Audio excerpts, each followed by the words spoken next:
is a test of the NOAA weather radio warning alarm. During periods of potentially severe weather, special receivers are activated to warn of the impending hazard. Tests for these receivers are normally conducted by the National Weather Service every Wednesday between 11 a.m. and noon. When there's a threat of severe weather on Wednesday, the test will be postponed until the first available good weather day. Reception of this broadcast and the warning alarm will vary at any given location. This variability, normally more noticeable at greater distances from the transmitter, will occur even though you are using a good quality receiver in perfect working condition. Tone alert will be activated for selected watches and warnings affecting the following counties.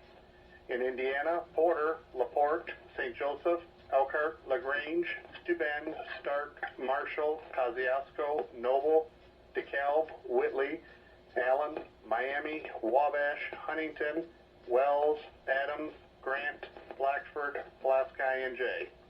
In Ohio, Williams, Fulton, Defiance, Henry, Paulding, and Van Wert. And in Michigan, Berrien, Cass, St. Joseph, Branch, and Hillsdale. For more information, see our webpage at weather.gov/IWX and click on NOAA Weather Radio under local information.